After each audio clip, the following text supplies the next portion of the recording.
What's popping with the population? What's Gucci with the gang? It's a quick episode of Durag with the Cape Road.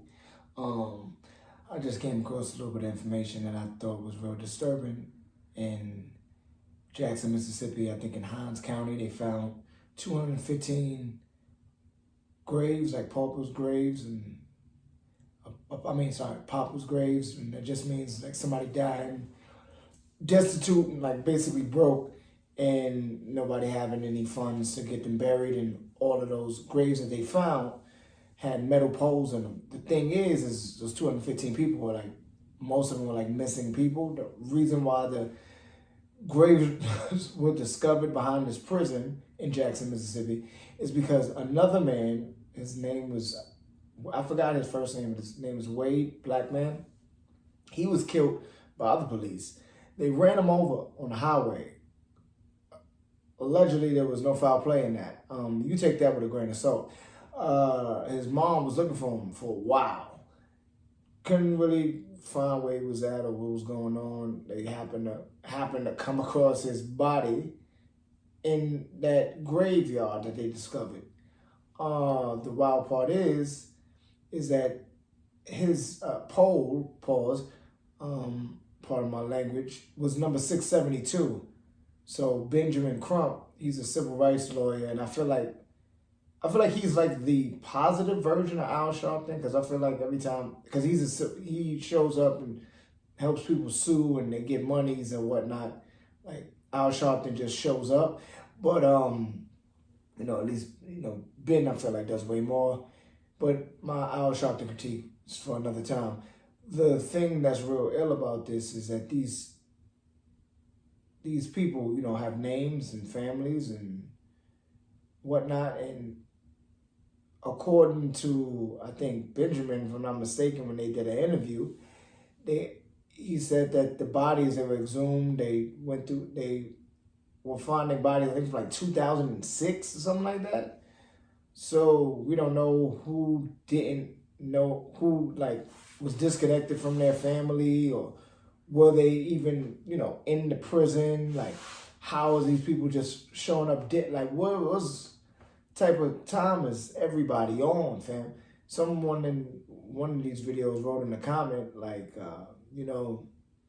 small towns have prisons, and, there's a lot of corrupt stuff that goes down. So I wonder what this is about.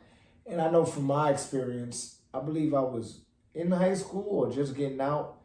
I was like protesting to like some prison reform, like wanting to get rid of parole boards because it was unfair on how they was doing parole. I mean, how they was in those parole hearings and not allowing people to, be free.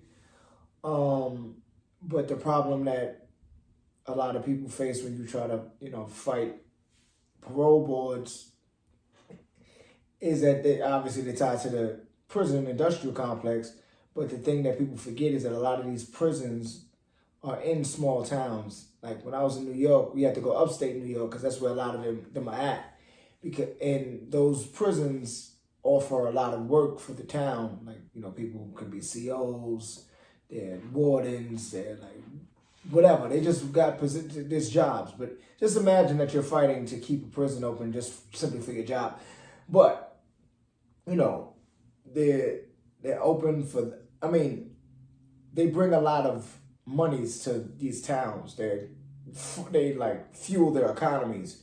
So they aren't really for any kind of prison reform that would in turn cause less people to be there, because less people in prison means less jobs in regards to being able to deal with said people in prison.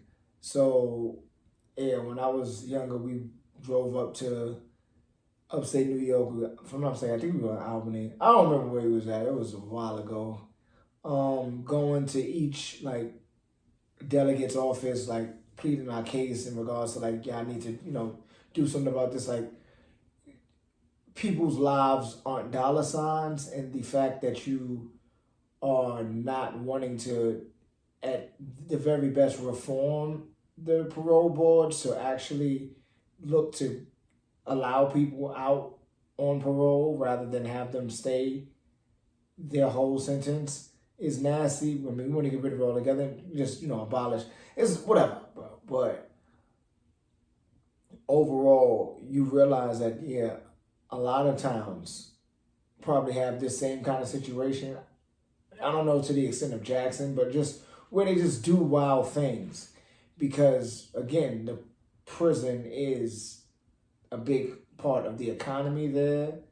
And as far as what they do in said prisons, they can do whatever they want to because they are the heart and soul of the economies that they're the heart and soul of the economies of these towns or whatnot. So Jackson, Mississippi, this was Hine County where they found 215 unmarked graves, and it was, black bodies, Hispanic, natives, and white bodies. And this is a problem of capitalism and white supremacy, because as I said before, white supremacy can be propagated and proselytized by people that aren't white, and also it affects white people. I mean, clearly, like I just said, they found John Doe white folks. Was wild though with the initial body, like Mr. Wade that they found, is that the reason why they was able to identify him quicker is because they happened to find, I think his wallet was on him, like they happened to find like his ID and everything. So what were they doing? Like, what type of time are they on? They're supposed to be doing an FBI investigation. We'll see how far that goes. I mean, this isn't shocking because there's a lot of foul things that happen state to state. And then historically speaking, there's a lot of foul things that happen to lower income communities and whatnot. There's a lot of foul things that happen to people who aren't rich. So, yeah, because one could initially assume like, oh, these, were people that were locked up, passed away, they didn't have any family. Like I said, they're Papa's grave, so they're destitute, without family, and didn't have any funds to be buried properly or whatever. Buried properly, so they're buried in a respectful way, so to speak, in an unmarked grave. But if these people were being looked for, then it might be a little bit deeper than rap. Like, it just all really plays into that idea again that these towns are run by these prisons because they bring these towns in these communities in these counties bread, so they get to do what they want. And then the communities, maybe there's some people in the community that are for prison reform, for like different, like better policing, like all types of things, like better community stuff. Maybe there are those people there, but then there's also people who immediately demonize those who fall victim to the prison industrial complex on any level. They're real carceral people that really just want everybody locked up and not any kind of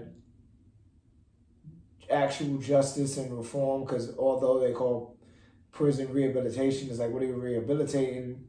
Like, a lot of these prisons have taken out a lot of educational tools to help these people who are in prison, reform and change their lives, because they kind of just want them to become worse while they're there, so they can keep the recidivism rate up and have them come right back to where they started and possibly end up in a pauper's grave. So, yeah, man, make sure you keep your do-rag with the Cape Road. I mean, I know this is dark. Like, hey, what you gonna do? I mean, it's wild, but the best that we can do is make sure you ask why is the best thing you can do. Always ask why. And keep your do-rag Cape Road. Peace. Dexter had been killed, that he had been buried in this grave. His body was exhumed in November. There was an autopsy conducted. He was given a proper burial. But I also understand a wallet was found in his front pocket with his ID, his home address, his insurance card. What's the explanation officials give for why no one was notified he had been killed and buried? There really is no explanation that they have offered. They claimed that they tried to reach out to Miss Bettison, and you should know that Miss Bettison is the named plaintiff in a lawsuit against the Jackson Police Department because they killed her brother 3 years earlier. She went through 2 criminal trials, had several press conferences. So when they called her house, if they did call her house like they claimed, they knew where she lived.